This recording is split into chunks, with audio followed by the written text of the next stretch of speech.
4 pelatih lokal yang bisa dilirik untuk gantikan Sintayong. Kesempatan bagi Fahri Husaini. Sintayong gagal memenuhi targetnya membawa timnas Indonesia meraih gelar juara Piala AFF 2022. Andai sang pelatih harus lengser dari jabatannya di timnas Indonesia, siapa sosok yang bisa jadi penggantinya?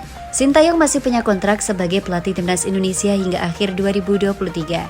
Pelatih asal Korea Selatan diprediksi belum akan dipecat dalam waktu dekat karena ada agenda penting menanti yakni Piala Asia U20, Piala Dunia U20, dan Piala Asia. Hanya saja kegagalan di Piala AFF 2022 bisa menjadi catatan minor bagi Sintayong. Apalagi jika dia gagal membawa Indonesia berprestasi lebih jauh pada 3 ajang penting yang disebutkan di atas. Beberapa tahun terakhir, PSSI cenderung memilih pelatih asing untuk menjadi juru taktik timnas Indonesia. Andai PSSI memilih memakai jasa pelatih lokal sebagai pengganti Sintayong kelak, siapa kandidatnya? Simak ulasannya di bawah ini Bulletiners. Pertama, Rahmat Darmawan. Karir Muhammad Darmawan mungkin tidak terlalu mentereng dalam beberapa tahun ke belakang. Namun tangan dingin dan pengalaman menarik Rahmat Darmawan tak perlu diragukan lagi. Rahmat Darmawan dikenal pandai dalam hal pendekatan personal ke pemain. Pelatih 56 tahun itu juga punya pengalaman internasional yang cukup bersama tim di Malaysia.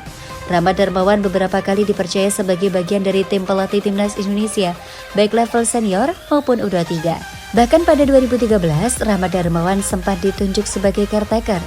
Kini Rahmat Darmawan tercatat sebagai pelatih Rans Nusantara FC. Kedua, Indra Safri. Indra Safri adalah figur yang sangat populer di sepak bola Indonesia. Kisah sukses membawa Indonesia juara Piala AFF U19 2013 membuat namanya melambung dan dikenal sebagai pencari bakat seorang pemain sepak bola.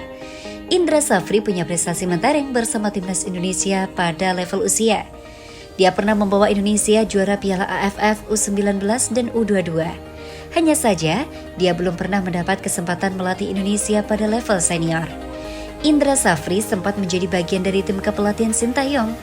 Lalu mulai 2020, Indra Safri ditunjuk sebagai Direktur Teknik PSSI. Ketiga, Fahri Husaini. Fahri punya catatan bagus sebagai pemain pada level klub maupun bersama timnas Indonesia. Fahri dipercaya menjadi kapten timnas Indonesia untuk waktu yang cukup lama. Sebagai pelatih, Fahri punya pengalaman yang matang. Pada 2008, Fahri dipercaya sebagai pelatih PKT Bontang. Fahri kemudian juga banyak berkecimpung bersama timnas Indonesia pada level usia. Capaian terbaik Fahri adalah membawa Indonesia juara Piala AFF U16 2018. Saat ini, Fahri bekerja sebagai Direktur Akademi Klub Liga 2, yakni Deltras FC. Keempat, Bima Sakti. Bima Sakti bisa dibilang pelatih muda yang berpotensial. Reputasi Bima Sakti di dunia sepak bola juga sangat bagus dan sudah dibangun sejak menjadi pemain. Dia adalah sosok yang disegani kawan dan lawan. Bima Sakti pernah menjadi pelatih timnas Indonesia pada periode 2018 hingga 2019. Bima Sakti memimpin Indonesia di Piala AFF 2018. Kini, Bima Sakti tercatat sebagai pelatih Indonesia U16. Pada 2022 lalu, Bima Sakti membawa Indonesia menjadi juara Piala AFF U16.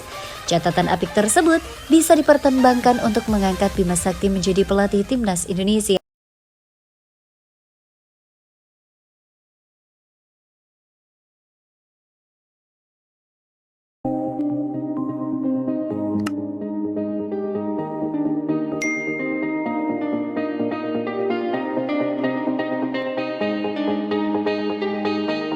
Prediksi line up mengerikan timnas Indonesia di Piala Asia 2023 diperkuat 7 pemain naturalisasi.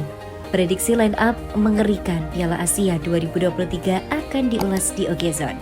Setelah gagal juara Piala AFF 2022, event besar selanjutnya yang dijalani skuad Garuda adalah Piala Asia 2023. Sejauh ini Konfederasi Sepak Bola Asia belum mengumumkan kapan Piala Asia 2023 digelar. Namun Sekjen AFC, Datuk Seri Winsor Paul John mengindikasikan turnamen bakal digelar pada awal 2024 mengingat Qatar yang terpilih sebagai tuan rumah.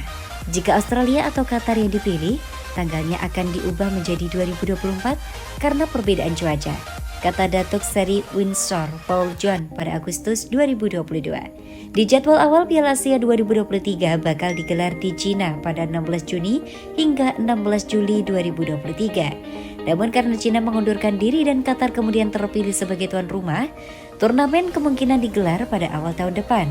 Sebab pada awal tahun depan, kondisi cuaca di Qatar masih masuk musim dingin.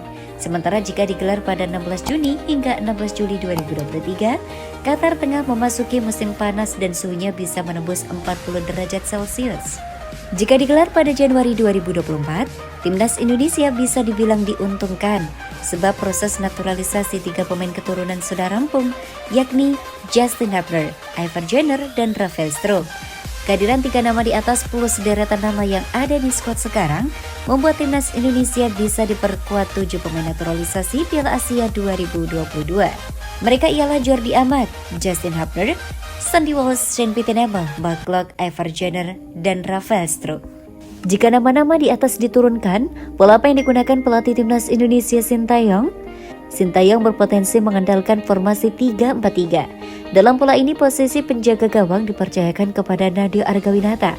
Selanjutnya 3 bek sejajar ditempati Justin Hubner, Jordi Amat, dan Elkan Bagat. Kemudian Sandy Walsh bertugas sebagai wingback kanan dan Shane Pittenebel di sisi sebelahnya. Untuk 2 gelandang sentral ada Mark Locke dan Ivar Jenner. Sementara untuk posisi 3 terdepan ada Rafael Struijk, Witan Sulaiman, dan Dimas Derajat. Sanggupkah nama-nama di atas membawa timnas Indonesia berbicara banyak di Piala Asia 2023?